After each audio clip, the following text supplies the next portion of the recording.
Good evening, ladies and gentlemen. Today is Monday, April 11th, 2022. I would like to call to order the regular board meeting of the Othello School District Board of Directors. We will begin tonight with the flag salute. I pledge allegiance to the flag of the United States of America and to the republic for which it stands, one nation, under God, indivisible, with liberty and justice for all. I'd like to welcome all our guests. Those of you that are here in the boardroom, thank you for being here with us. Those of you that are online as well, thank you for taking time, like I say at every meeting, out of your busy schedule, as we can to watch us conduct our business. ¿Habrá necesidad de traducción al español para alguien esta noche? Okay, thank you for being here. I will entertain a motion for the approval of tonight's agenda. I will motion that, I'm sorry. I make a motion to approve tonight's agenda. Motion's been made by Director Prowse. Can I get a second? I'll second that. Seconded by Director Schutte. Any further discussion? Before I call for the vote, I want to thank Director Ken Johnson, who is with us via Zoom. He is actually 3 hours ahead of us, so it's 10 o'clock where he's at. Thanks for being there, Director Johnson. All in favor? Aye. Aye. Aye. Any opposed? Motion carries 5-0. We do have requests for public comment tonight. I would read the rules, but Mr. Mendez, who we appreciate to bring his public comment, would you please come up to the microphone? As we do every meeting, state your name and address for the record, please.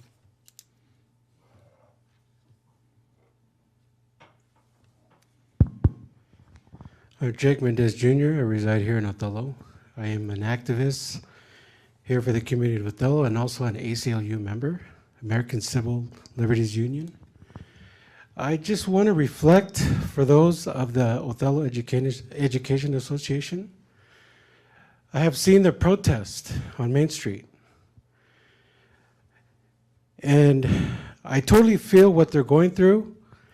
I see that what they're going through is that they want a fair contract with you guys. And according to a few meetings back, I did see them speak up to you in front of you guys, in front of the board, asking for a fair contract, a fair wage, and affordable, wages for them to be, substantially living, so like that they can continue to educate your guys' students. And I'm here today to just kind of give my own personal, raw, genuine feeling of all this. They didn't come to me directly. They didn't influence me to come here. I came on here on my own account, just based on my observation from what I see. I'm thinking, what is the stall tactics that you guys are pulling here? I don't know what it is that some of these teachers are fed up. They're tired of waiting. And I don't know what it is that's going to get you guys to get the carpet up under you guys to get this going. Whatever it takes, my only advice for them, for those who are watching this, is take 3 minutes of your time. It's going to take maybe 10, 20 of you to come out here, to come before the board and demand to have a fair contract with these students or these educators that are educating the students. That's my main advice for them if they want to come here and do that. Make that movement, make that happen. I see that you guys are protesting on the street, but have you guys observed any of that? Do they care to listen, to observe? Do they understand that? Do they respect for what you guys are doing, the time and dedication that they're doing to get a fair contract from you guys? If it has to take 20 of them, it's going to take up a full hour of your guys' time to be more convincing for you guys to finally let it go and come up with a fair contract for these educators. That's my solely advice I want to give to them, each and every one of them. If you guys want to be bold and make that statement, make it right here. Voice your concerns, voice your thoughts on this fair contract. Enough with the stall tactics. Give them a fair contract that they deserve. Thank you. All right, I want to thank you once again for your public comment tonight, Mr. Mendez. Moving on to item B2, I'll ask Director of Public Relations, Mr. Ed Peterson, to come up. He has a presentation of recognition tonight.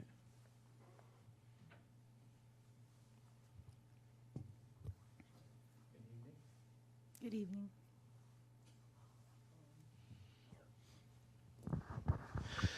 Always happy to be here for student and staff recognitions. We had a few student recognitions. Unfortunately, a couple of them couldn't make it tonight, so we hope to get them here for a later board meeting. But we have our OHS drill team here again, and I feel like they were just here for an academic recognition, but then they went in state and had to go and win a trophy or two. So we're going to let Ana Martinez come up and talk about her team and tell you about the state competition.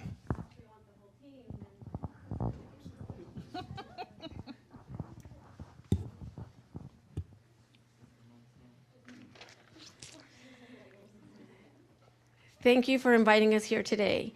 We are pleased to be here tonight to share with you our accomplishments from the state championship that was held in Yakima March 26th.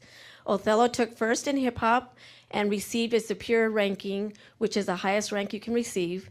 And we placed second in POM. We missed first place by a 0.15 of a point. Also, each month, the WIA and the Les Schwab Tire Center will recognize a varsity team of the month for each of the 6 classifications. Winning teams will be chosen based on performance, dedication in the classroom, and service to the community. For the 2A classification, they chose the Othello dance team as the recipients. The team will receive a trophy and $100 donated to the program. And so right now, I think my assistant, Tony, to my right, and all these young ladies right here, I want them to introduce themselves because they earned this spot. They represented Othello very well, and we couldn't be more proud to be their coaches. So here's my big help here. Hello, I'm Antonio Estrada. I'm an assistant coach. This is my second year. I'm Jimena Hernandez. I'm Amory Guzman. I'm Denise Esquivel. I'm Lizette Vasquez. I'm Bridget Maldonado. I'm Yoreli Tlao. I'm Annalie Vasquez. I'm Sarah Hernandez. I'm America Varela. I'm Shaylee Tlao. I'm Lori Garza. Thank you. And I think what I loved was a video I saw when they announced it, and the two of you were jumping like crazy, so excited. That just got everybody pumped, I think. And I don't know who was taking the video, but that was the greatest video. Hey, girls, last time we said good job on your academics. Tonight it's about your performance. I guess I'm the Scrooge. I'm going to say the academics needs to stay ahead of this, but you guys proved that you could do both. And I've heard a story. Somebody got interviewed about how hard it is, the 5 a.m. in the morning, and how easy it would have been for any of you guys to give up. But you guys persisted, you persevered, and it showed. Kudos to Anna and Mr. Estrada. It's not easy on you guys, but congratulations. We're very proud of you. Way to represent. Thank you very much.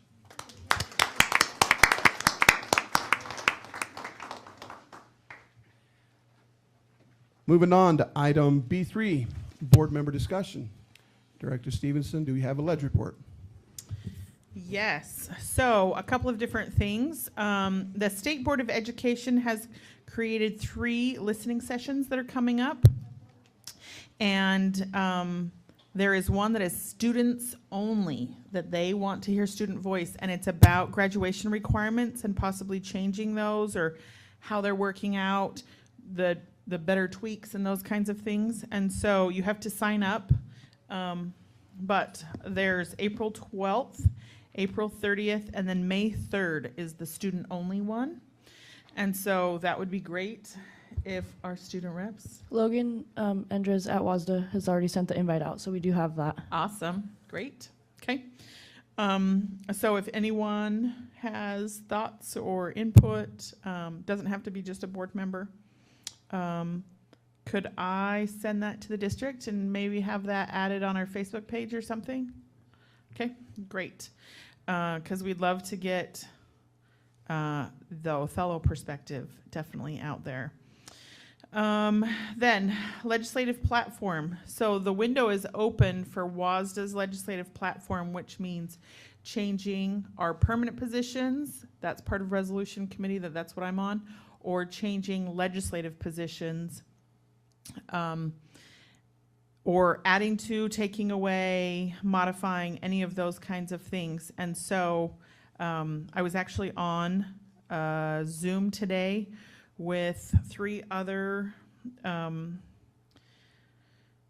board members throughout the state, and we tweaked and rewrote the digital equity legislative platform that that will be proposed.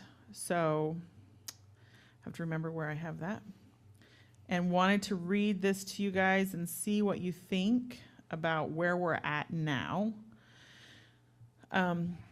So they took like 3 or 4 different positions and they wanted to consolidate all of the digital discussion into one, because that could potentially make it higher up on the priorities list after we have General Assembly. Then we vote for those that we think are the most important of those that passed, so that Logan and Marissa, who are the advocacy team for WASDA, can go and fight hard for like the top priorities. So WASDA recognizes that access to technology is core to basic education and shall initiate and or support legislation that ensures that every student, staff, school, district, and library have devices and full access to reliable, robust, and affordable broadband. They can do that through the following: devices. So these are a bunch of bullet points.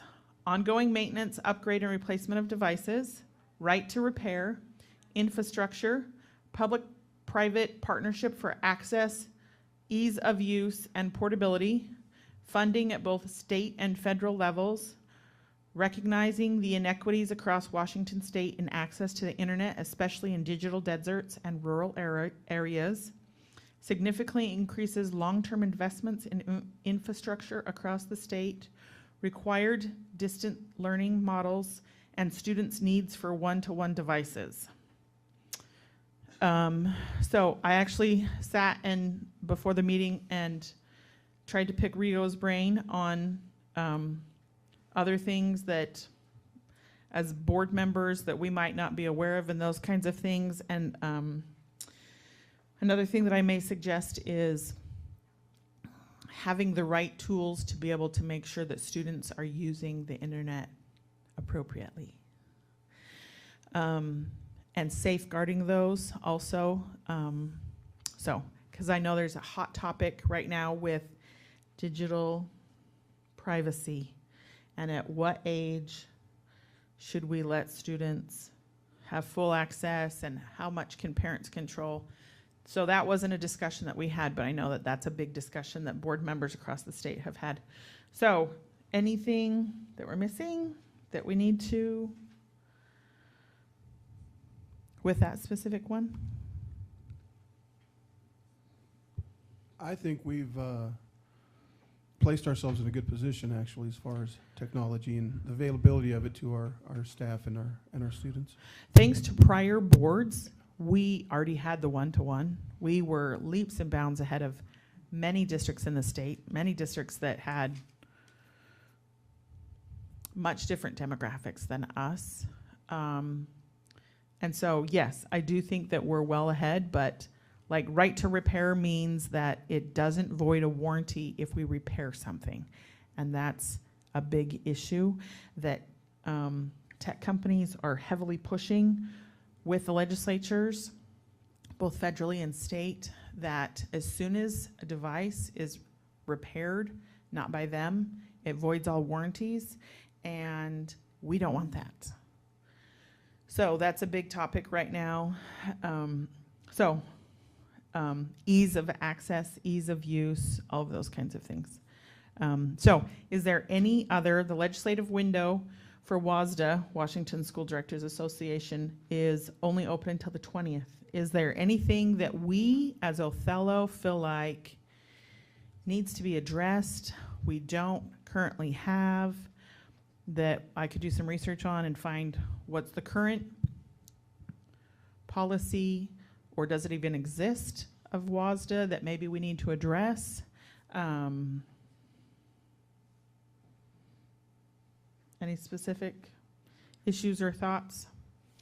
Part of our discussion was that I was having with these other school directors was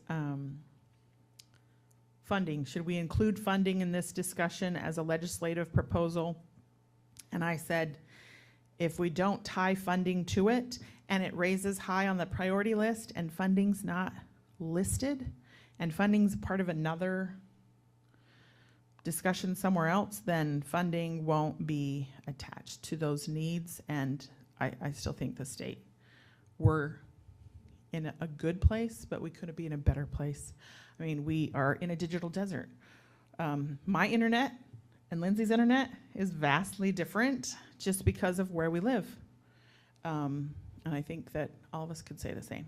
So, and I'm constantly saying, internet's okay in town, internet out of town, not okay.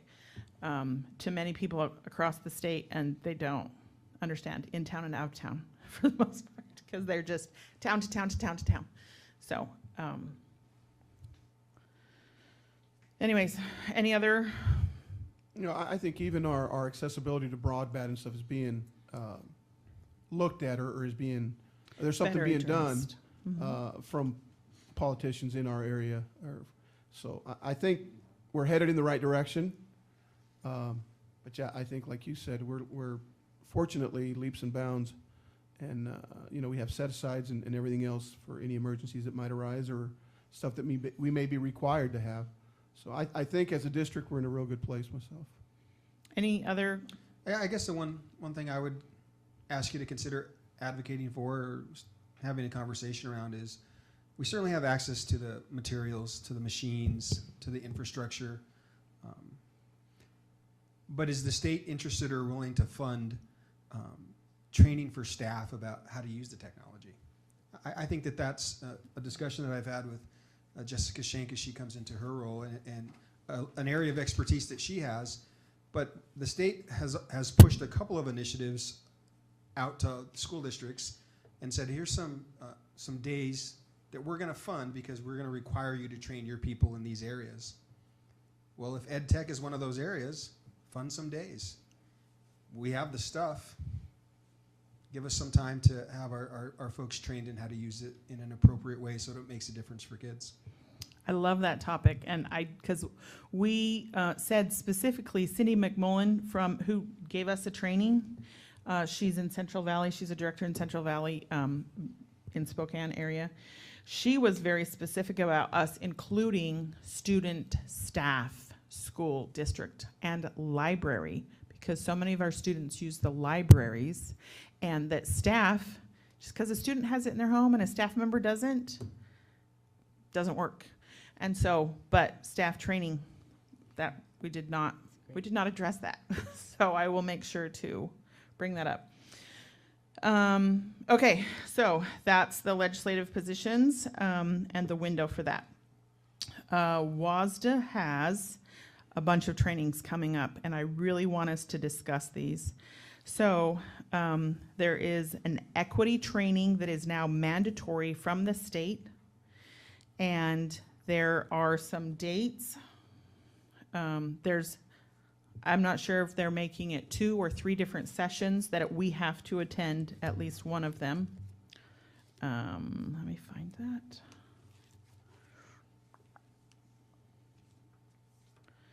that. So I can give you the dates.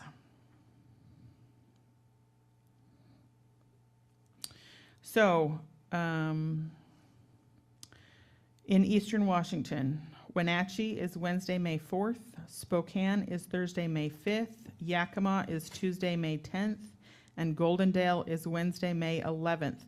They're all from 6 to 8:30. So this first session is 2.5 hours. There will be at least 2 different things. We have to attend this one first to be able to go to one of those.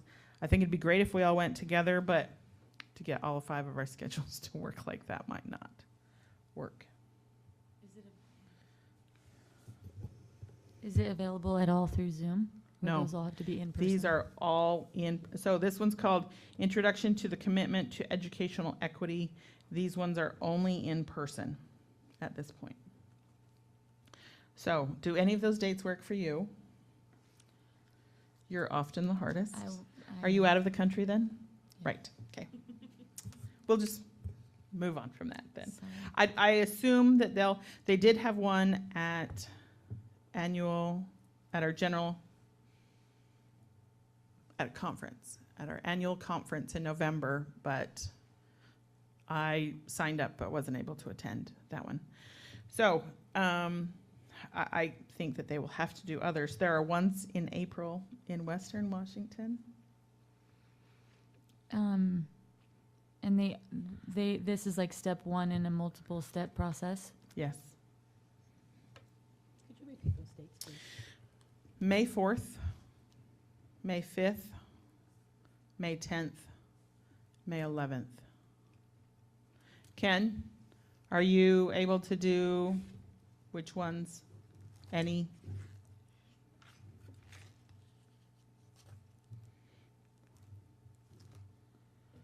Where were the locations again? So Wenatchee is May 4th.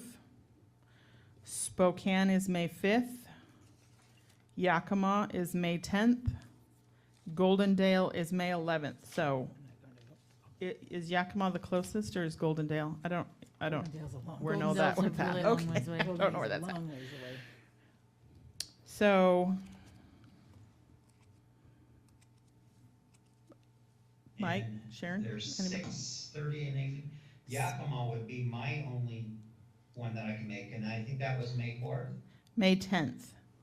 May 10th? Oh, no, I can't make that one. Okay. I'll have to get back to you. There's something that Yeah. week that I might have to work around. Okay. For the 4th and 5th. 10th is still up in the air. Okay. And these are mandatory from the state? The state made a legislative, it's an RCW, that school directors across the state have to take these equity trainings, and WASDA is the only one that's authorized to give those to school directors. You got the RCW by chance? No? Senate Bill 5044. Thank you. So it's been in the works. So, so for now, you're probably not on all of those, Mike, is that right?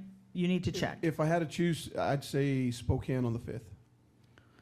Sharon, The 4th in Wenatchee is your better one? is like, yeah, because I don't want to go to Goldendale. That's a long ways away. I think I could actually do the 4th, the 5th, or the 10th right now. So, anyways, because we do have to actually sign up. There's to register. Okay, And there's no cost. I would say as soon as you have it's crystallized the date that works for you, let Marissa know. Will she be the one signing us up, or? Sure. Or do we go online and do it, or? We can. I can give it to Marissa so that she can double check that we all. Okay, I would just say as Something. soon as you have a date that you know works for you, confirm it. Let Marissa know so she can sign us up for whichever one we end up going to. Gosh, I hate for all of us to go To hour and a different half ones, to 2 yeah. hours away on different days, though. Yeah. I know. That's kind of like, We could always contact WASDA and offer Othello. That would be good. Because the one that does the training lives in Quincy. I'd go to Quincy. I'd go to Quincy too. She can come to Or Quincy would be host, We could go to Moses Lake. or even host here. Yeah. Right. Moses Lake Right. would be fine. Well, and all of those, Yakima or Spokane, I was like, those aren't Eastern, those are Central. But Spokane's Eastern. So I'll Yeah, send her since- an email. Go on, Ken. Since this was kind of a mandatory, something that the board members, you think they would have provided more locations and a wider span to do it in? Well, So- right. I assume that they won't get everyone. I think this was just like let's try to get as many as we can and then see where we're at from there. And so I can definitely say, can we offer our place? Or can we come to Quincy and see where we're at? And then forward to Marissa, and then she can let us know that information, and then we can decide if that's going to work out or not and what works. Does that sound good on that training? Yes. Okay. Yes. Next possible training is they're going back to in-person regional meetings. Have you two ever been to an in-person, to a regional meeting? Nope. Okay. Because, yeah, they got crazy and then Zoomed and anyways. So we are in District 11 for WASDA, and that is, you don't have to go to your districts, but we meet other people within our district. Prescott, we're like the edge of District 11, and so it's all the way to the corner of the state.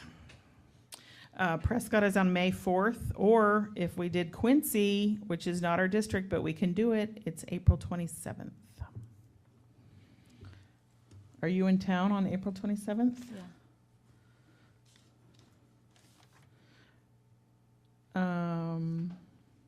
Ken, are you able to do April 20? I am available April 27th.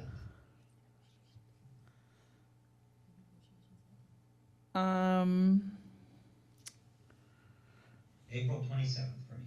Okay, so that works for you. Do any of us want to do Quincy or Prescott May 4th? So this has a dinner, there's networking, then there's other sessions also. And do they offer this at any other time? This is just a, I can tell you all of them. I mean, They are twice a year, every quarter. Mike and I have, and Ken have, I want to say twice a year. yeah, I think They're they're awesome. twice a year. And some I mean, it's, the couple of times I went, I was like, this is really interesting. These are great. So, you know, I love going to annual conferences and networking with other people, but these are people that understand our issues too, because they have them also. yeah. These are night meetings also? These are night meetings, yes. So those are, they start at 6 p.m. and they're usually like an hour and a half, I think. Let's see if it says. It's going to be an overview of the 2022 legislative session, talking about advocacy efforts. So 3 things that each one has. A meal, highlights from the district, host district, structured programming, and then there's networking. So I guess check and see if you're able to do the 27th or May 4th all the way to Prescott.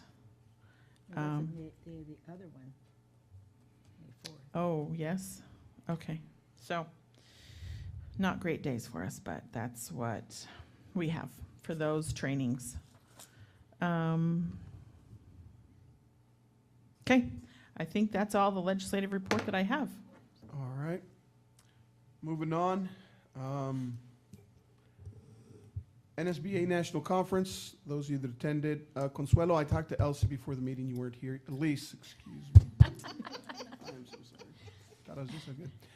We're just going to hear your guys' report now instead of having a separate student representative report on your San Diego experience. So the floor is whoever wants to take it. I'll go first. I feel like we got a ton out of NSBA this year. It's my first time going. The keynote speakers were all excellent. The classes were great. Some of them, it's just interesting to hear other people's story from around the country. And some of them are very relatable, and some of them are totally unrelatable. I went to one superintendent evaluation class, and I was actually there with our superintendent. They started off by saying their district had 6,000 students, and they had run and passed $300 million worth of bonds in the last 5 years. to rebuild their facilities. And I was like, who are these people and where you live? So that was unrelatable. But I mean, the things that we learned about how to evaluate your superintendent was very applicable no matter where you lived. So as we move forward with evaluations at the end of the year, there were some great tips that we learned there. I went to another class that was all about negotiations with your local unions, and learned some really powerful information there too that was really, really valuable that I brought back. So yeah, our student reps did an amazing job the first day we were there. How many people were in the room? Pete, you did a count? 150. Yeah. So big audience. They were 2 of 4 students on the panel. They did a great job representing not only Washington State, but Othello especially. And they were like the celebrities of the conference. I mean, after their session was over, people were like in line waiting to talk to them and ask them questions about their experience and stuff like that. So that was really neat that they got to be a part of that. And I guess besides the things that I learned, my other takeaway is it was valuable enough that like I wish our whole board was there, because not only for the time that like we spent together brainstorming different ideas and cultivating relationships, but also because of the things that we learned, that whether it's NSBA or WASDA trainings in wherever, doing it together is real. There's power in that versus going separately and then just reporting back. So we missed you guys. The next one's in Orlando on April 1st through the 2nd, through the 3rd. I didn't write it down.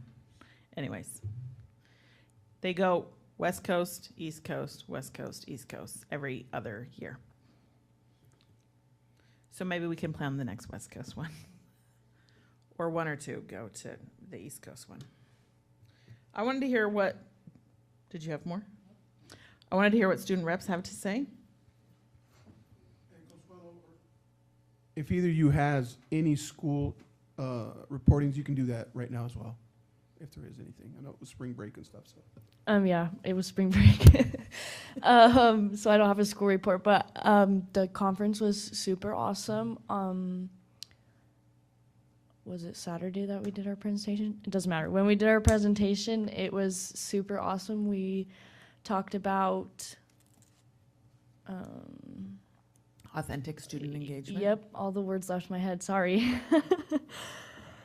And it was just good to get like that knowledge to other places, because I feel like not only in our district, but also Washington State is doing an amazing job of having student engagement. But since then, I've already had like 4 or 5 different people contact me through email from like, I don't even know where states, and ask questions. And so it was just super awesome to know that we're impacting like that big of a group. And I went to a couple of sessions on mental health and how we can advocate for students with mental health issues. And so I had a couple ideas that I was going to bring back about that I didn't bring tonight with me, but I will make sure to share that at the next meeting. And yeah, it was a really good experience. I really liked the conference in San Diego. It was very fun, and I learned a lot. I went to a couple of sessions as well, and I went to a mental health one and one of how we can bring more student reps to be involved in school boards. And I learned about a student union, and that was really cool, like how involved all the students in the district were. And I don't know, it was just a lot of fun. The speakers were very interesting. I liked the last day's speaker. She was the one from Homeless to Harvard, and it was really nice to hear from her. And we also heard from the guy from Shark Tank. I know I paid a lot of attention on that. But yeah, it was really fun, and I learned a lot. And I think next meeting I'll bring more of what I learned during the conference. So Damon John is the guy from Shark Tank. I had to Yeah. check his book out from the library before I decide if I'm going to buy it or not. Anyways, authentic student engagement was amazing by our student reps. We had 2 of the 4, and the other 2 were actually from South Whidbey Island. And Logan from WASDA, Logan Endres, is on the advocacy team and then has created the student network. Is that what you call it? Student network? And then Saul, one of the other student reps on the board, talked about how there's a national student, let's see, I wrote it down. National Student Board Member Association. And then I had to ask Logan about it later on because we did a search for it and couldn't find it. And Logan said that Saul is a founding member, and it's not really like kind of, I think they're still in the beginning stages. So that's why we couldn't find it, because we said we need to get our students on that. Damon John, there was so many awesome things. I actually said out loud in this session, darn it, this sounds really interesting, but I have to take notes now. And the guys in the row in front of us started laughing at me, and I was like, oh, that was too loud.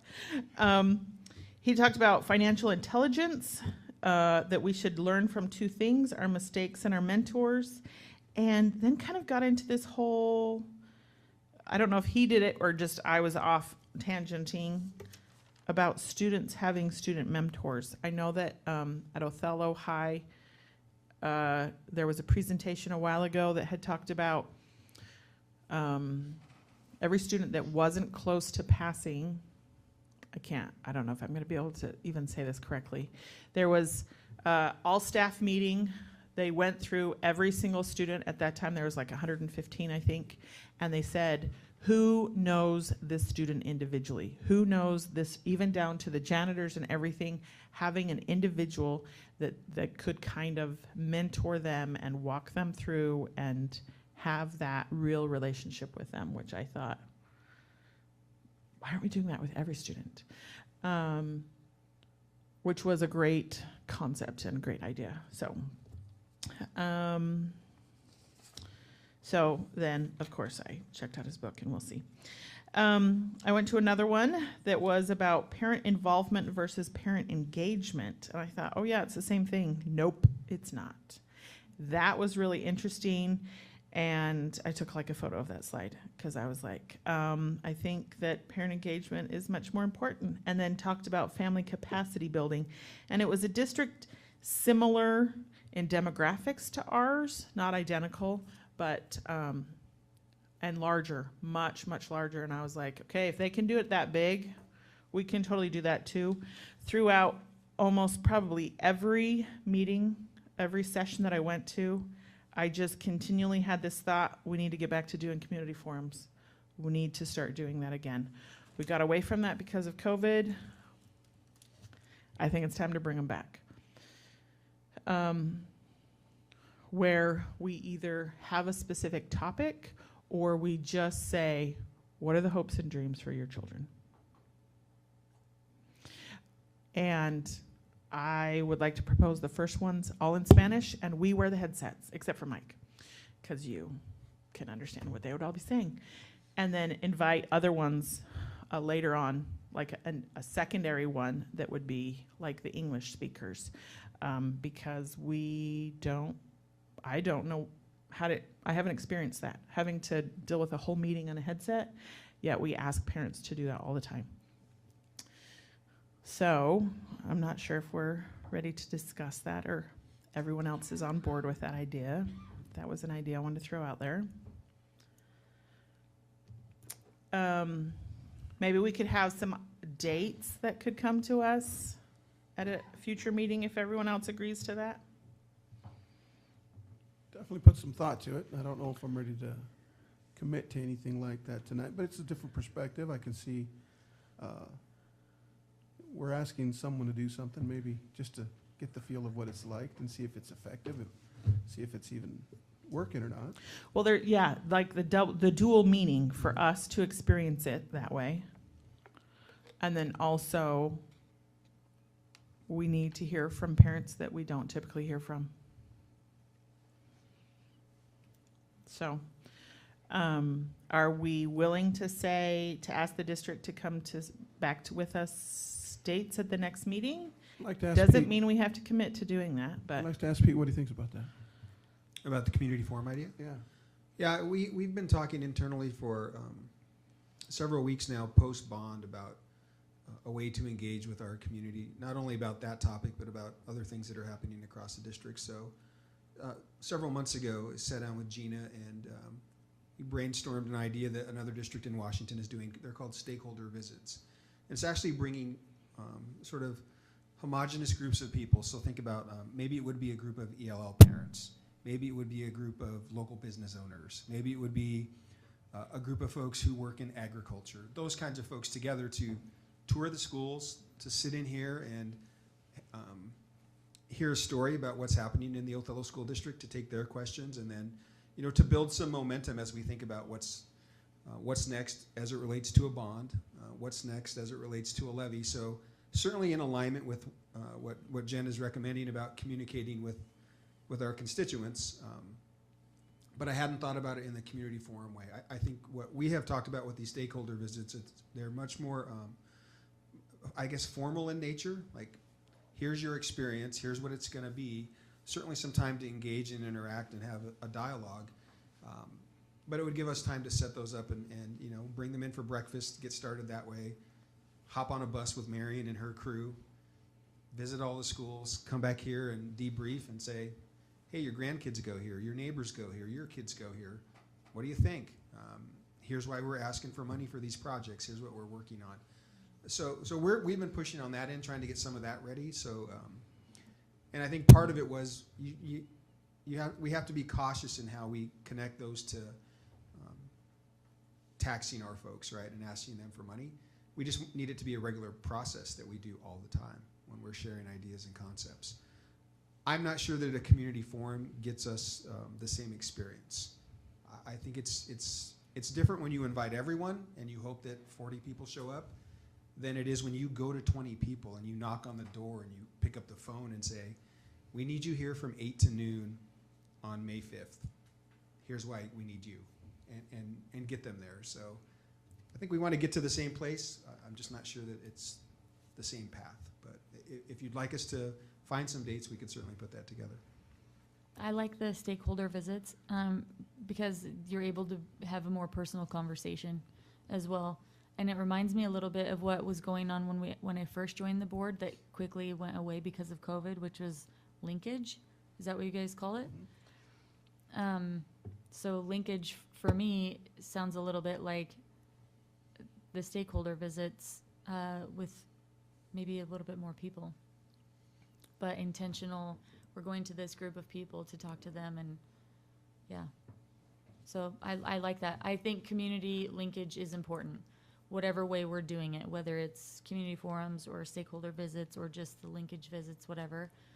We heard that over and over in every class that I sat in, was how important relationships are between the board and the superintendent and the community and our staff, and like how we have to make that our number one priority as far as cultivating these relationships and making them cohesive.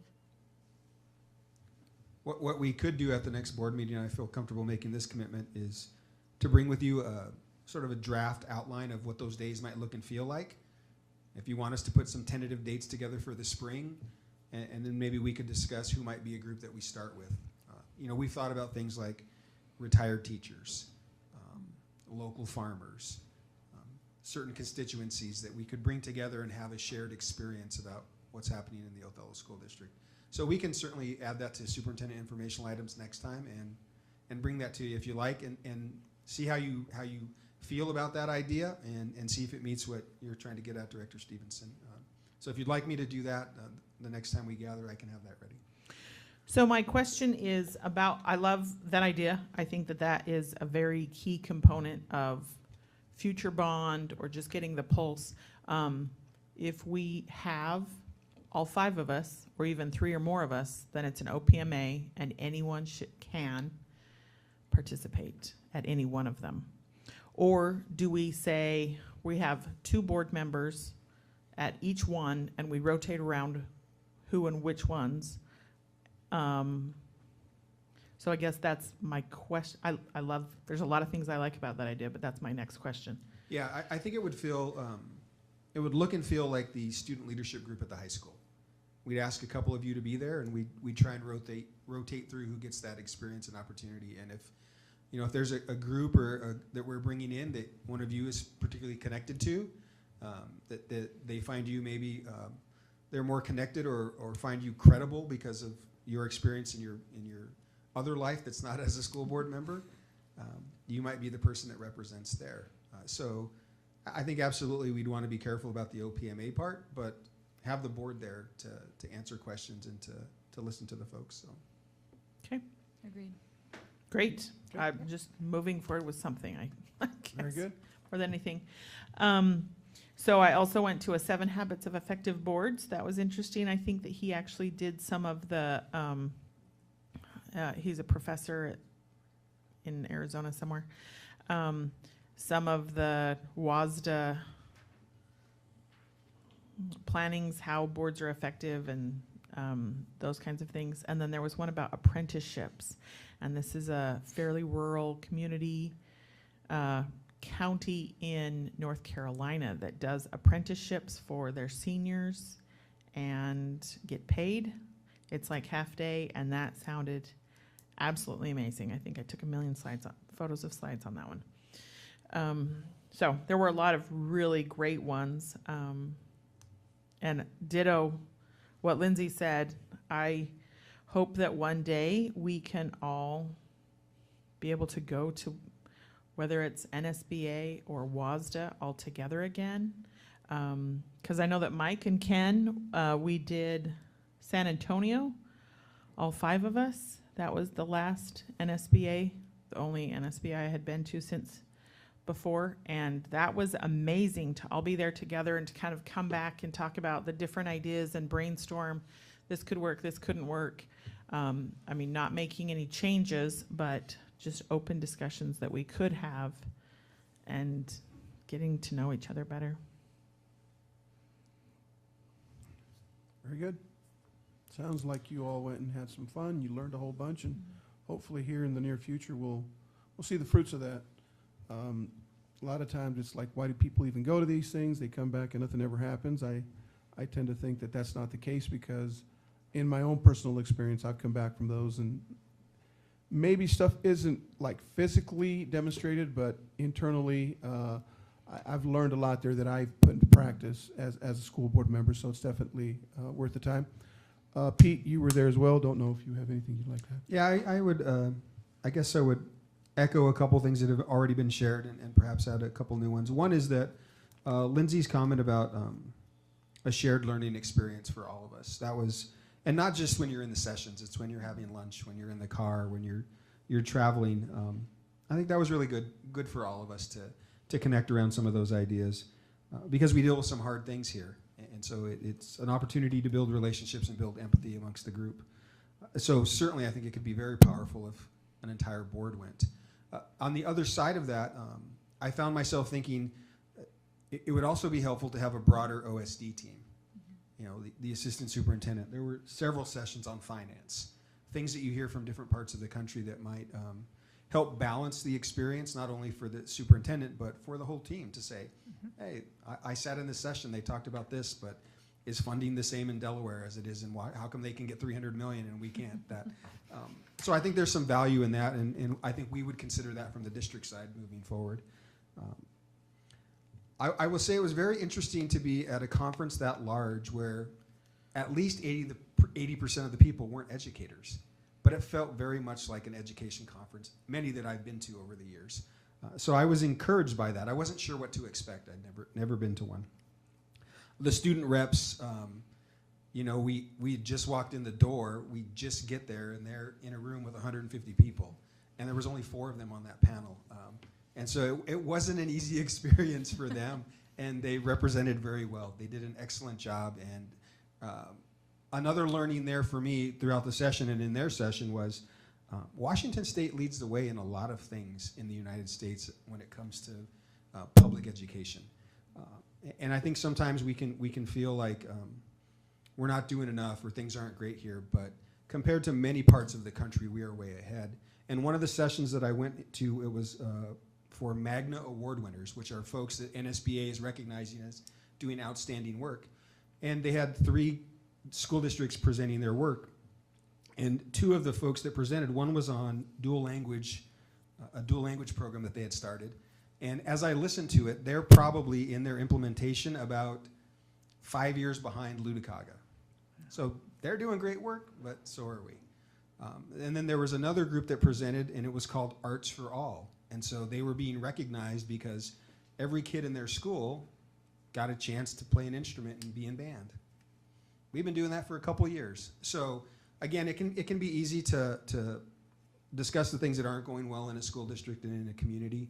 And oftentimes it seems like social media drifts that way. But it was good to be reminded that there's excellent work happening in our school district and excellent opportunities for our kids that we should be proud of. So it was good to have that sort of affirmed. I guess in all transparency, I enjoyed it more than I thought I would. and so I hope that I get another opportunity to attend with some of you and perhaps other folks from the OSD. Mm-hmm. It was great. Just seconding on Pete about Washington leading the way. Othello leads the way in our student reps and their engagement and their opportunity to lead. And the student committee that Pete has put together at the high school is also, he's doing groundbreaking things. And that might sound silly to say, but other districts aren't doing it. And they're saying, how are you doing this? How did you get a student council put together? Well, we have a superintendent who made it a priority. Awesome. And so, and Pete and Marissa did a great job coordinating everything and building us a really great itinerary. So thank you guys for that. Definitely.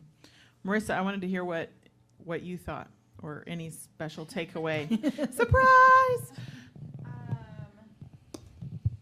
So that was my first time going to anything like that, of course, too. I mean, I went to WASDA in November, but I was super new then. But even just hearing some of being at the table with other board members, superintendents, and I was really surprised hearing that they kind of have this, like you guys said, the same issues that we have here, going through the same things that we are. Anyways, I took a bunch of notes too.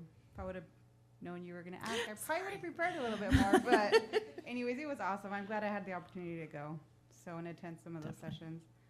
So there's a lot on communication within the board and the superintendent. And anyways, it was cool.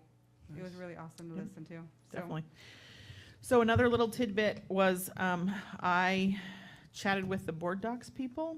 Diligent is their head company. And said, I just need to know, how can I search for things better? There's got to be a better way that teach me some little tricks or something. And they said, well, I really think you should see this other thing that we have. And in like a year, they plan on coming, because you cannot, this is the thing that they said, Board Docs is like 20 years behind. Although it's great and amazing, and that's what we use, and it's really the only thing that's out there that's this ahead, they cannot change anything or it crashes the whole system. They've created this other side thing called Community that's runs off of like Microsoft or some much better interface that's more user friendly, and you can change things, and they will, and it's coming out like in a year. I was like, okay, when can I have this? And they were like, they just didn't want to commit.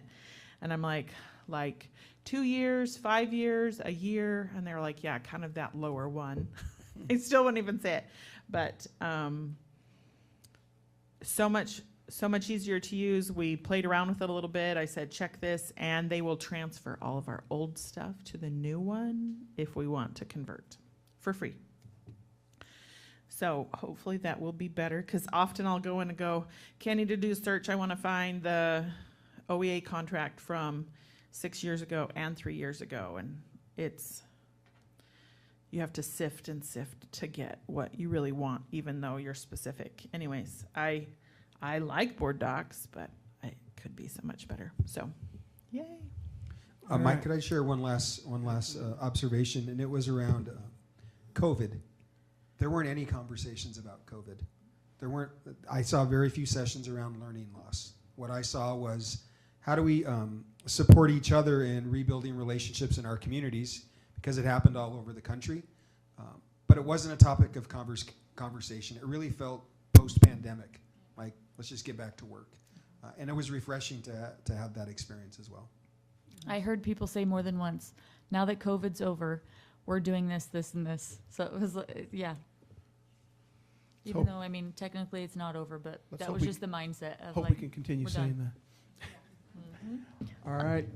Moving on, school board commitments to attend graduation ceremonies and scholarship night. Marissa, if you could get us those dates. I'll charge us, the board, to if there's any particular one where you have a friend, relative that you want to be a presenter at, let her know. I'm open to do any or all of them. I'll let you guys choose, and if there's something at the end, that's fine. So if you could get us those dates, and I'll just share them here initially. okay. Marisa was able to hand them to me, but Awesome.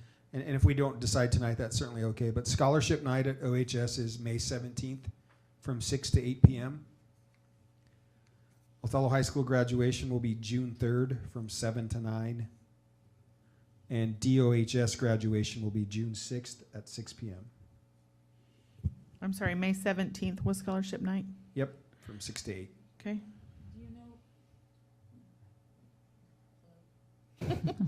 It's my first time, apparently. Do you know when promotion is? Yes. Promotion will be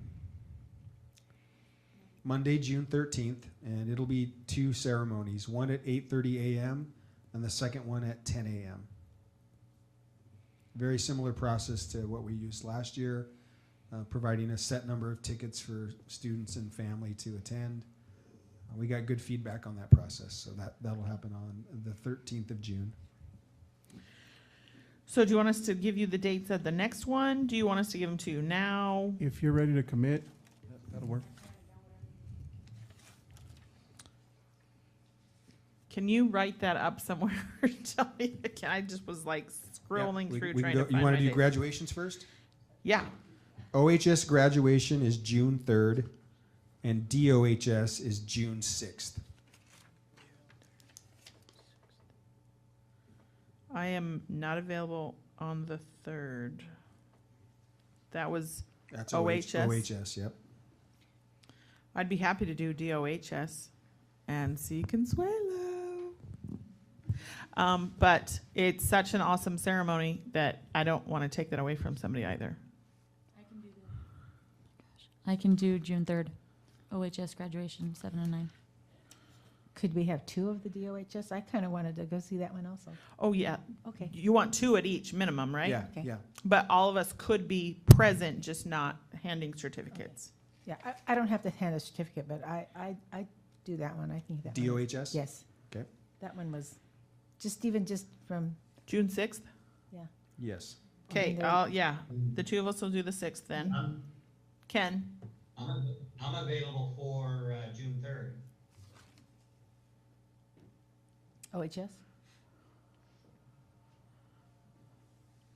I know at OHS during the drive-through ceremony, if I recall, we had multiple board members and you took turns handing out the diplomas. So if that's something you want us to arrange, we could make that happen as well if we had more than 2 folks that wanted to help out with that.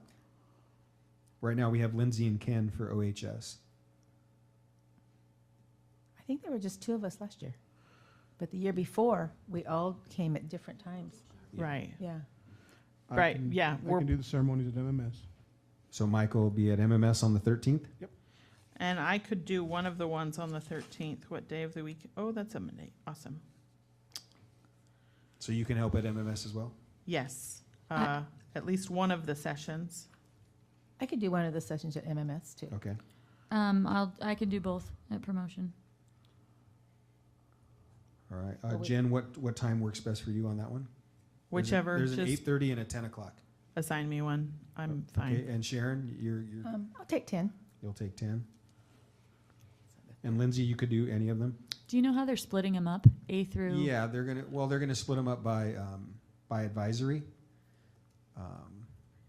So it won't be alphabetical or anything like that. Oh, okay. Do you need to look at the advisory list after you talk to someone? That's totally acceptable. Yeah, I mean, I have a relative.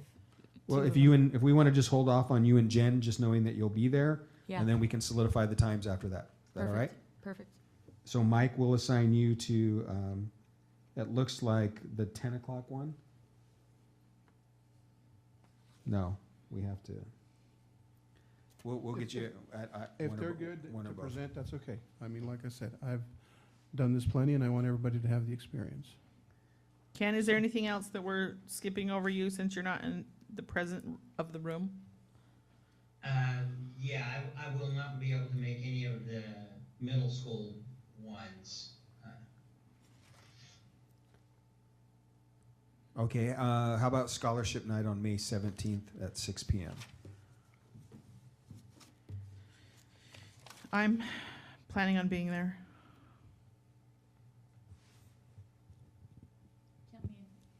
I can be there as well.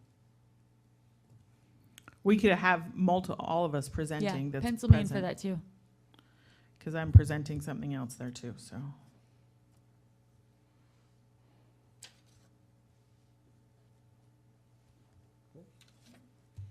Okay, I think what we'll do at the next board meeting is we'll bring back a calendar with the information you shared tonight, and we'll have a chance to double check that and confirm next time we gather.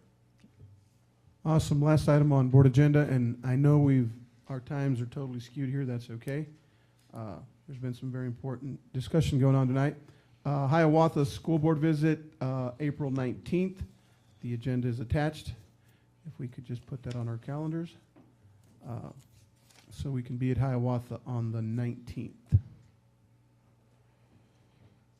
We'd love to have our student reps present for all or parts or whatever you can do. All right. Moving on to item C1, required approvals. I have a couple of questions. On accounts payable, there's Gold Star Foods for $45,000. I mean, I assume that's food, but I don't think I had seen this one before, and that's a big chunk to be paying someone right off the bat. Okay, so that's for 2 months. It's for February and March, and Gold Stars used to be Tools for Schools. Didn't Tools for Schools change their names like in the last 6 or 8 months? Not that you have to answer that. I just remember going, oh, that's a funny name for a food company. Gotcha. Okay. Riverside Insights, 4,000 and change. That is for tests to screen for high cap. Okay. Trafera, 420,000. That's a big number. That is for 1,248 Chromebooks for Desert Oasis and Othello High School.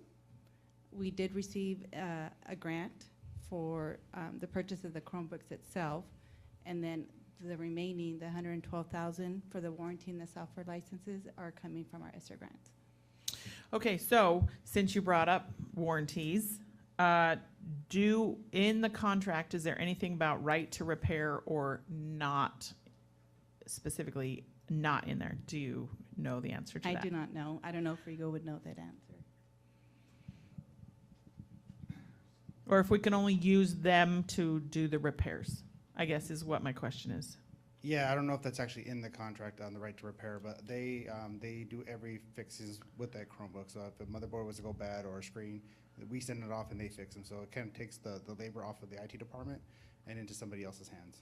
Okay, I know we had discussed that before. So those are normal manufacturing problems. Do those also include student damage? Yeah, so if a screen was to get cracked or something like that because a student accidentally dropped it off the table. Accidentally, right. Accidentally. Yeah, if it fixes those as well. Okay, great. Awesome. Okay. Those are all of my questions. So I have a really quick question. So I see in there the MMS roof repair. Are we having issues with the Ludokaga roof too? I know at one point that was on like our list of things we Problems. were trying to fix with our 2 pennies we were going to rub together. But has that been holding up okay? Or do we need, are both of them like urgent?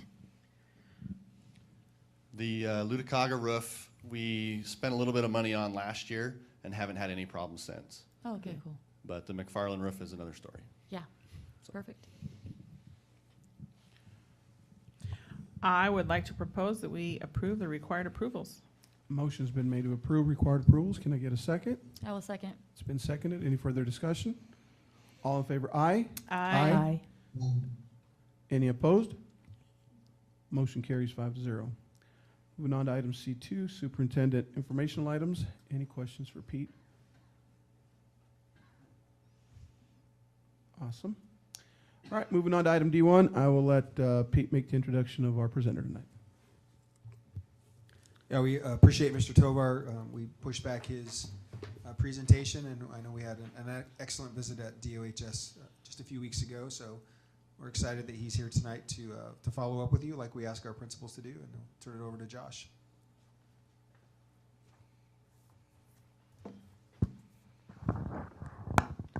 All right, good evening to everybody. I'm going to stand up here so I can see the actual screen and not give you guys my back.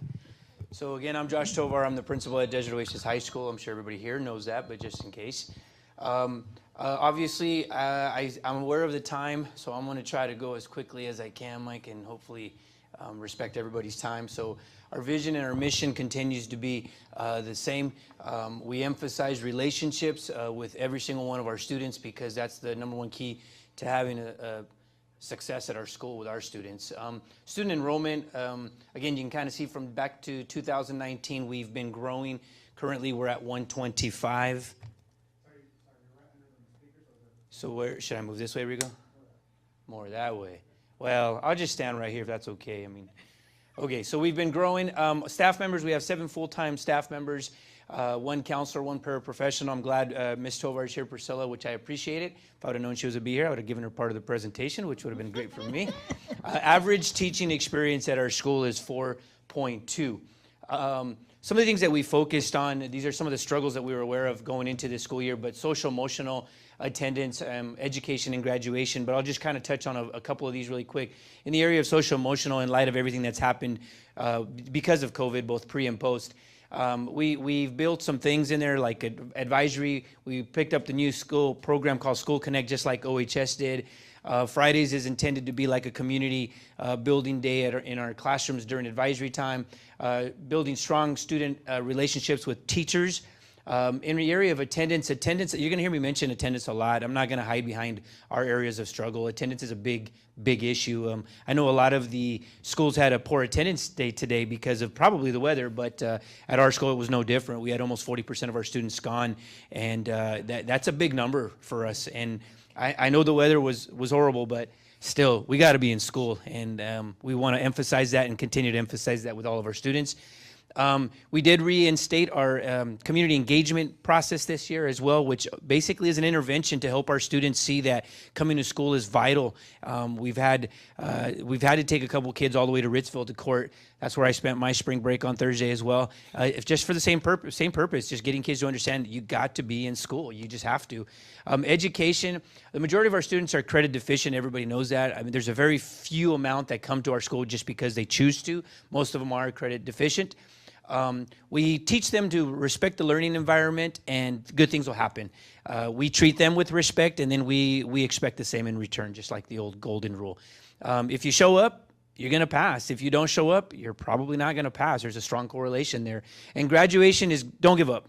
No matter what, don't give up, even if it takes you 5 years, because our kids are just, some of them are multiple years behind. So we don't focus so much on graduating in 4 years. We focus on just getting to the finish line with our students. This was kind of our diagram that we were using before COVID kind of came to town. We had 4 stations, or 4 levels, 4 tiers, however you've heard it mentioned in the past.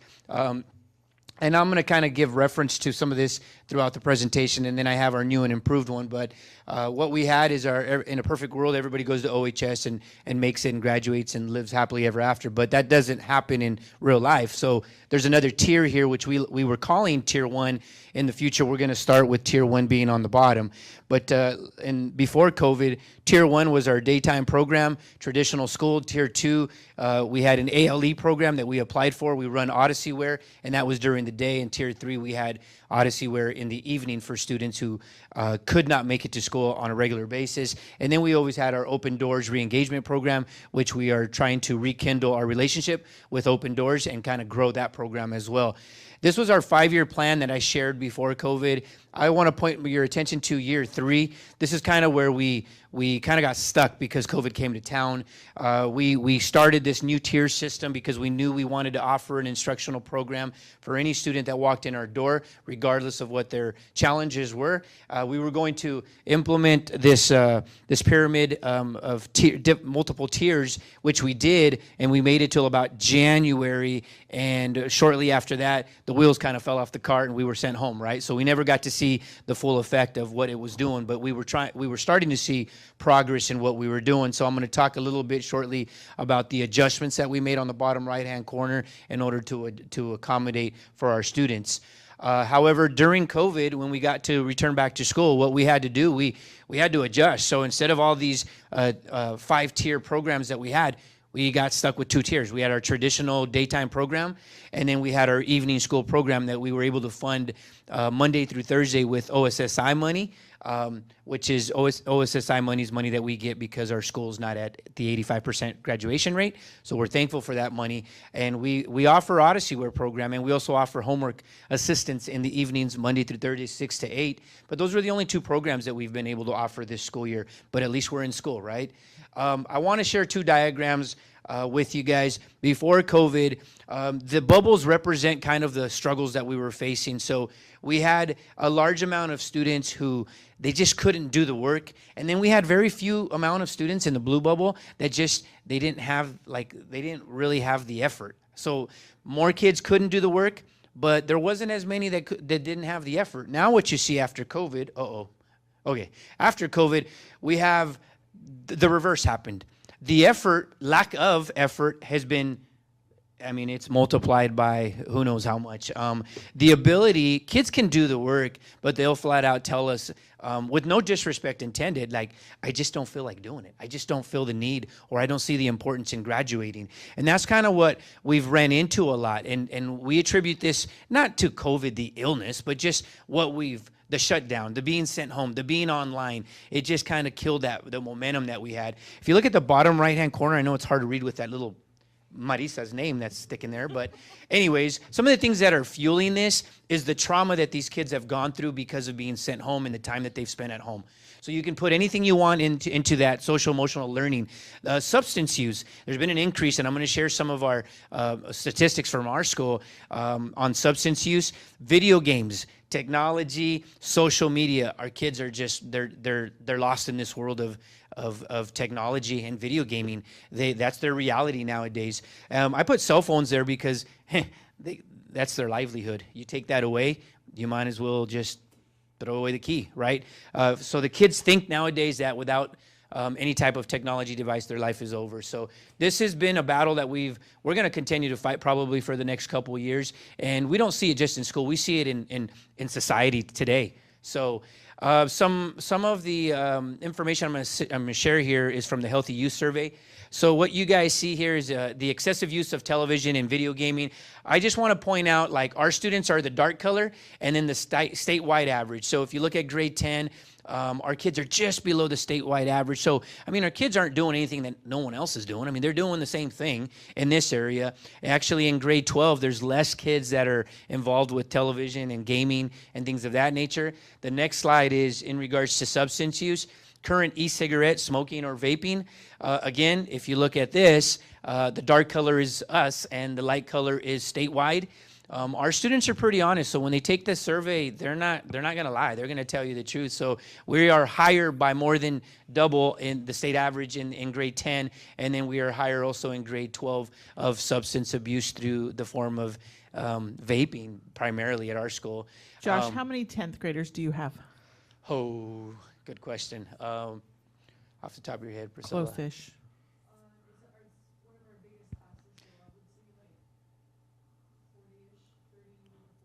Okay, so it's not like, you used to mostly only have juniors and seniors. Now you have. Oh, no, our large percentage is sophomores, juniors, and seniors. We tend not to have as many freshmen, but we currently have 2 freshmen. So I kind of leave their data out so I don't single them out. Yeah. But we have sophomores, juniors, and seniors. Okay. Again, this tells you the type of substance that they're using. Most of our kids, specifically in grades 12, it's marijuana that they're vaping. So again, this vaping issue, whether people admit it or not, it's everywhere, and it's so easy to hide that it goes undetected. It goes undetected. So looking forward. Okay, so what we had to do is reanalyze our plan that we had before and say, okay, where are we going to go from this year? So this year what we're doing is we worked with the district to kind of come up with our new pyramid. Our tier 1 is going to be OHS, and then our daytime program will start with our daytime program will be tier 2. So I'll give you guys a diagram. I didn't put it on there just because I just didn't put it on there. But after this first year, we're also going to be working with SkillSource in regards to what we're doing right now is working with them to find out how can we bring a staff member from SkillSource onto our campus maybe once a day, because what happens oftentimes is our kids tell us that they're not going to continue their education, that they're going to go through the GED route or etc. And out of 10 kids that we send over, we'll be lucky if 2 actually ever set up an appointment and follow through. So what we're doing is working with Trino, who's a representative for SkillSource, and trying to figure out, lack of space right now is the big issue, is where can we base them in our school so we can have them 1 day a week so that they don't get lost from here to by the movie theater, these Open Doors office, which is a long way, I guess, for our kids. So no comment. Year 2, guys, after this year, what we're going to do is we're going to implement these tiers. We're going to go back to the way it used to be. So we'll go back to having kids in our daytime program. We're going to go back to using Miss Mendoza to do Odyssey Wear during the day, which was super effective in earning credits right before the COVID shutdown. And she used to use these gold plates that she would put on the walls, and we had like tons of these plates, but that slowed down this year because of everything that's happened. So we'll go back to that. We'll analyze kind of like the pros and cons of our tier system, and then we'll go back to rebuilding. So our numbers are going to get probably pretty healthy again when it comes down to tier 3 and tier 4, which is the ALE program. Remember, we can still fit about 100 in our daytime program, and then we're probably going to have anywhere from 25 to 50 students in our tier 3 and tier 4, which is going to put our enrollment at about 140 to 150, which we're not trying to grow, but we'll help as many kids as we can, especially if they're not having to be on campus. We'll also continue to have our evening program and fund that as well. So this is kind of what we're going to do. We're going to try to get back to normalcy as much as possible. Some data points that I'm going to go through as quickly as I possibly can is graduation rates, SBA, ELPA, Star 360 stamps, so on and so forth. I'll go through these as I get to them. Graduation rate, this is one that we really, really want to celebrate, but I really, really want to be honest with you. If you look at our graduation rate, it went up to 60.6, but I also want to remind everyone of, wow, how did it jump? Well, there was a lot of waivers when COVID came to town, and there was a lot of things that were not normally there for all students in our district, not just DOHS students, everywhere in the state. So we took advantage of every single one with Priscilla's expertise of these waivers. We were able to get, I think, one of our largest classes that we've ever had, which was 30 students last year that graduated, and then a couple more after the graduation ceremony. So that's why our number kind of ballooned up. So why did it drop from 45 down to the lower numbers? That was right before COVID. Well, that was because we upped our level of rigor, and we also had higher expectations for who was going to graduate. You were having to earn it, and again, it was somewhat challenging for some of our students. So that was our graduation rate. Smarter Balanced Assessment, if you guys can see, we did take it in the fall like everybody else, but you can see your math has always been less than 10%. That means 0, guys. We didn't have anybody. We've had 1 before in the last 5 years that I've been there, and it was at their ability level, which was under an IEP. So this year in the fall, we did have 1 student who actually passed it at the grade level that he's supposed to pass it. We're super proud of him. And then in the area of ELA, this number has been growing. And this is just of the students that took the assessment. So we had 25.6 students in the area of ELA who passed it. And I want to honor and celebrate the science department, which happens to be Mrs. Parrish, one teacher. Ninth and seniors took this particular assessment, and 35.4% of these kiddos passed this assessment. Pretty impressive. I shared this with her right before spring break, and she was pretty shocked because science doesn't happen to be, it's kind of like math, right? It's like going to the dentist. People don't enjoy it, with no disrespect to math or science. It's just tough for our kids, but that's a percentage that we're super, super proud of. And again, compliments to our math department, English department, and science department, because they're doing a great job. ELPA, I think the biggest thing for ELPA that we are bringing an awareness to, what is this assessment? Why are you an English language learner? 53 students tested this year. That's about 42%. That percentage is actually a little bit higher because we found out through the process there's a couple other kiddos that were supposed to be identified as ELL that we missed because of the way that we are qualifying them. But again, we were able to test 45 out of our 53 kids, so we don't have our results yet, but I will tell you that they changed the assessment yet again, and it got much more difficult. Most of our non-ELL kids would have a tough time passing this assessment, so it's not easy. Start 360 in this area, I just wanted to point out how many kids are at grade level. In the fall, we had 3 students in the area of reading, and then in the winter, when we start tested again, we had 9 additional students that were at grade level. So this is kind of what we're dealing with when we're asking them to pass the state assessment. In the area of math, at the beginning of the year, we have 5 students that were at grade level, and then the second time we had 12. This is impressive because we've never had more math students at grade level as per the STAR assessment than reading, and for the first time ever we have. Why? We're optimistic and we're hopeful that this means we're going to get more kids to pass the state assessment this next time around. STAMP test is the language assessment test that our kiddos take. It's a way of earning credit without actually having to take the class. You challenge the class, right? So the first time they did the assessment, 29 students tested. There were only 4 kids that didn't earn any credit, which is kind of like pretty good. I mean, that means 25 of them were able to earn credit. How much? Well, the first time we awarded 22 credits, and the second time there was 22. So 44.5 credits have been awarded to our students without sitting in a classroom for an entire semester or challenging a class. I mean, they just, I guess, throughout without taking an Odyssey Word class. This is just taking the assessment. What's helping more and more kids take it? We pay for the test. We pick up the tab. All they got to do is sign up, and Priscilla just promotes it like crazy. So we're super proud of that because it allows kids to earn credit. Attendance. This is the numbers look better than what it really is. Why? I'm not sure. Maybe it's just because of the number of kids that we have. Consuelo, don't be avoiding eye contact. I know you see me, girl. I know you see me. Consuelo must have been stuck in the snow today, so we didn't get to see her. But anyhow, this is our current semester, semester 1 and semester 2 attendance. We're constantly providing our students with our attendance weekly breakdown, and we continue to hope that our kids stay above 90% of them showing up. We believe this is a systemic issue. You guys were talking about public forums and whatnot. We want to get back to when we can have parent nights as well, and we can educate our parents the importance of attendance. Why? Today it's school, tomorrow it's work. I think it was Lindsay, if I'm not mistaken, you said in your visit, if you guys had that kind of attendance in my job, you'd be fired. Well, yeah, you would. In anybody's job. You cannot expect to have a paycheck or a job to have the kind of attendance that some of our students have represented. But I get it. It's something that we're building on, and we're going to continue to build on. So skipping school kind of goes along with what I was talking about. Dark colors us. Light colors the state. And this is 1 or more days of school in the past 4 weeks. This is probably pretty accurate for our school. Why do our students skip?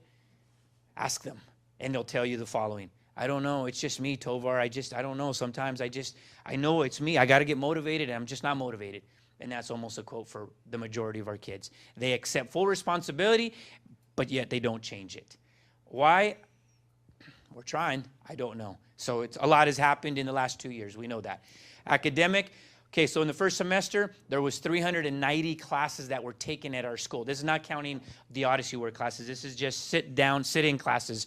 75% of them were passed. That means 100 were not. This semester, this is as of the first, go around. We're not through with the semester, but we had 484 classes assigned, and 126 were failed, so 74% of the classes passed. So our kids are passing 75% of their classes, is what you can safely say. So again, that's not something that we're proud of. That's just transparency. That's where we're at. Discipline data, this is something that I'll kind of brag about. Are there issues in our school? Yeah, but not like major. I mean, we haven't had any issues that we have to worry about. Our discipline has been going down year after year after year. We do a lot of discussions with our students, a lot of conversations to try to avoid. It's called like restorative practices, and that's what we do. We do a lot of diverse types of discipline actions so that we can correct behavior so it doesn't reoccur. That's our goal. These are just some images that I wanted to leave you with. I don't know if we'll get to have a ceremony like this one, because remember I mentioned a few minutes ago that it was one of our largest ceremonies. I'm not sure what our numbers are going to look like right now, because kids are just right on the edge. So if our ceremony is not large, we may just go back into having it indoor again. But this is something that we're proud of. On the left-hand side is a newsletter. We've had one every month, and we've been able to celebrate things like activities that have happened, like Mr. Bottom Corner and Mrs. Stevenson, Carlos Aguilera, who was the winner of the Sand Crane Festival, and his poster is the one that's being represented around town. I also want to give props. Consuelo's name was on that as well. Yes, it is. I also want to give props to the lady on the bottom right-hand corner, Miss Garza, Lori Garza. Anytime Jen calls us about an art activity, she jumps on it and she's all over it. She promotes it. I mean, it's just great to see that. These are just images. Our kids don't have library cards on the top right-hand corner, so we take our kids to the library. That's Mr. DeFal makes that happen. Miss Mendoza, she does a little bit of everything. She's just quite a diverse person. Bottom left-hand corner are 3 of the finest chefs in Washington who are helping us prepare for our Thanksgiving meal. Bottom right-hand corner is an OSHA violation by Mr. Frazier, who is using every tactic he possibly can to get kids' attention, to get them to learn whatever concept he has. Great guy. Left-hand side, again, we have Consuelo representing, as well as Elise. Yeah.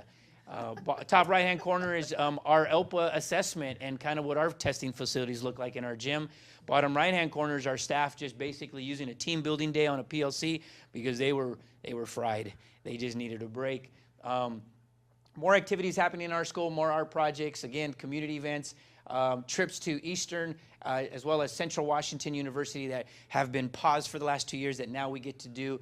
And again, we have our CBHA. They're going to be doing some health screens at in our school. Again, compliments of Mr. Frazier and his collaboration with the community people to make this happen for our students. Again, another trip. And last picture here is thank you. I want to give a public thank you to Mrs. Schutte, Jessica Schenk for allowing us to use McFarland Middle School, Mr. Jensen for providing us with, not Mr. Jensen, my apologies, Mr. Johnson for providing us with the popcorn, and Ms. Schutte for the water that we provided our community member that were able to attend our first ever Harvest of Memories play. The author of this book was super proud. We didn't do it for him. We didn't even know he was going to come, but we were very thankful that he and his family were able to enjoy themselves. So in a nutshell, this is kind of the good, the bad, and the things that we're working on from Desert Oasis High School. Any questions from you guys? I don't have questions, but I just want to say if we could clone you and your staff across America, we wouldn't have a public education crisis. Like, you guys are amazing. And one thing we learned at NSBA, which is no secret to anyone, is how important leadership is. And I don't know anyone else that could do what you're doing, Josh. So congratulations to you. I know you have a great team, and everyone who teaches there is really great. You are exceptional. So thank you. Kudos to you. 100% agree with that. And all of the art that was entered into the the art contest at the Sandhill Crane Festival, there were so many cranes eating rattlesnakes. I loved that. It was so awesome. And I was like, yeah, they do eat those, but maybe not quite in these numbers. But it was so great to see that pride and just showing that out there everywhere. So thank you. I think that going there this time, seeing the kids, then seeing them in the play, I was just so amazed. They had masks on in the school. At the play, they didn't have their masks, and they were vocal, and they were out there for everybody. It was really it was heartfelt, and that comes the staff. Your staff that wants to work with these students was wonderful. It was amazing me. I loved the visit there. You can see so much stuff going through their brains and what they want to say, but they don't. But at this play, they just spoke out. And I think it's the first of many for you. I know that you were apprehensive, Josh. I hope Miss Mendoza's not watching. Okay, but it was fabulous. She came out with her silver blouse, and man, the crowd went crazy. She cleaned up her wardrobe. She was going to go a had that little bit more. sparkly, glittery dress. But no, it was a great visit, and I like to see these numbers. I think it's gives us a whole new perspective. Yeah, regarding the play, that was all Miss Mendoza, Miss Garza, Mr. Frazier, Rigo, Ed, these guys that worked together to make this happen. Rick Moncado, our custodian, guy of many, many, many talents. Without those guys, I didn't do anything. It was all them, and I give them and the students all the props. So yeah. Oh, the time to put in that asparagus field! I couldn't believe how much work must have went in to make it. Then they were cutting it with their scissors. It was fabulous. Yeah, thank you guys. Yeah, I applaud your staff. Yeah, and the students. As always, every year, great visit. I have to publicly acknowledge your candor. I mean, you're quick to diffuse the accolades, and that's a trait of a good leader, if I do say so myself. And it's just heartfelt, like Sharon said. It started with when we were talking to the teachers. A lot of the schools, they're apprehensive, they're afraid to speak. And I don't know if it's the whole family atmosphere theme or scenario that we have at DOHS, but it's truly heartfelt. You spoke of a couple of them there at that meeting. Here tonight, you're doing the same thing, diffusing the accolades, like I said, but well-deserved. To your entire staff, those that are listening, thank you. Thank you for what you're doing. You're changing lives. There's some great stories coming out of there. One of your own representing at the national level. I mean, that's because, she's being taught the right things and how to do them the right way. So kudos to your entire staff. Great visit. And the fact that you're transparent. You're here to, there's areas for improvement. Those are opportunities, and you guys aren't shying away from them. Is it ideal? Is it perfect? No, but I appreciate every time you say, hey, we're doing everything we can. Continue to do everything you can, and things will fall into place. Great visit to your entire staff again. You've acknowledged your custodian. I don't know why I always revert to going from the top to the custodian, but it's an integral part of it. Great job. I've heard about it. I wasn't able to go to the play. It was my wife's birthday. But Esther, who participated in the play, works for me, and that whole week she was like, can I leave early? We're going to have a practice. I want to go. And it was great to see. I hear it was very good. So kudos to everyone. Thank you very much, and continue the good work that's going on at DOHS. Thank you, guys. I'll just add a couple components. And if Ms. Mendoza is watching, Mr. Tovar better be careful with he might get a little bit of Will Smith treatment if he's not careful around her. I guess you've all commented about sort of the site-specific visit and what it means for DOHS. And I guess I would offer a couple around a systemic view of what Josh shared. One is this idea about distance learning and one of the tiers that he described. And I know we had a conversation with Director Stevenson several weeks ago about what we learned in COVID for families who are choosing to keep their kids home for a variety of reasons. And how do we expand those opportunities K-8? So I think there's some lessons being learned at DOHS to re-engage those kids. And I just wanted to let you know that we're continuing to press on that and think about how we can recapture some of those students who might be doing a homeschool option through another school district. So continuing to press on that idea. Another one was the data that Josh shared around math. And it highlights for me the importance of foundational skills that begin at the preschool, where Jennifer's leading that work, and numeracy. And when kids can't do math, what that means when they get to the middle school and then the high school. And a pattern of failure that starts, that turns into credit deficiency, that turns into poor attendance, that turns into substance abuse, that turns into a loss of hope. Math is such a key part of that. And so thinking of how we address that right from the start is really important work that I know all of our people are thinking about. The other one is around advocacy and the numbers that Josh shared around drug use and marijuana use.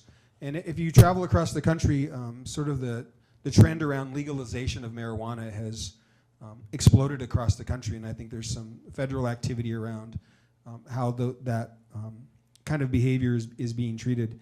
And I think what can get lost in those kinds of conversations are the impact on places like schools. We learned during COVID how important schools were when the parents needed us, and we were out there feeding kids, the social services that are provided by school districts. And so when you think about your role as elected officials and your responsibility and my responsibility for advocacy, when these kinds of initiatives come to our voters to say, this is what it means for our kids, this is what it means for our communities, when we vote for something that has the kind of consequences that I think we're beginning to realize in our state and certainly seen in our schools, and has a direct impact on our kids and a direct impact on our community. So I just wanted to provide, I think it's a bit of a call to action for all of us to think about what do we do as a system. Josh's description of the tiers is really important because DOHS is a tiered intervention. We need to spend most of our time thinking about tier 1 and how we make it work for every kid. And that's a really heavy lift and a really hard project. But I look forward to thinking about the work with you all, and appreciate Josh for coming in and sharing his story tonight. Thank you once again. Thank you. Thank you. All right, moving on to item F1, upcoming events. We have our Hiawatha School Board visit on the 19th. We have Board Trustees scholarships an hour before our next board meeting on the 25th, and our regular board meeting on the 25th as well. Board self-assessment of our meeting. Our scribe is back. So I want to acknowledge the participation from everyone. It was great to hear most of us interact, or all of us interact in one way or another. Ken, thank you, Ken, for being online. Man, we're making you stay up real late. I won't tell anybody you're in D.C. Okay. So yeah, I think participation was very well balanced tonight. And that everyone was, whether in person or online attendance, that we were all here. From the black table all the way around to the students. Yay. I think it's been a while since we've had everyone be able to participate. I think you got a lot accomplished in the just having everything you had up there. Good, Yeah. well-planned meeting.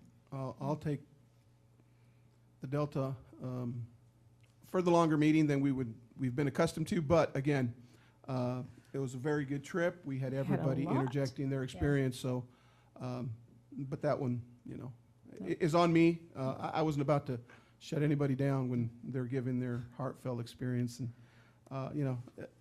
Elisa's smiling, so I know that it's an experience that'll stay with her for a long time, and I know Consuelo's smiling underneath her mask, even with Principal Tovar's joke. I don't know if she was stuck in the snow or not, but anyway.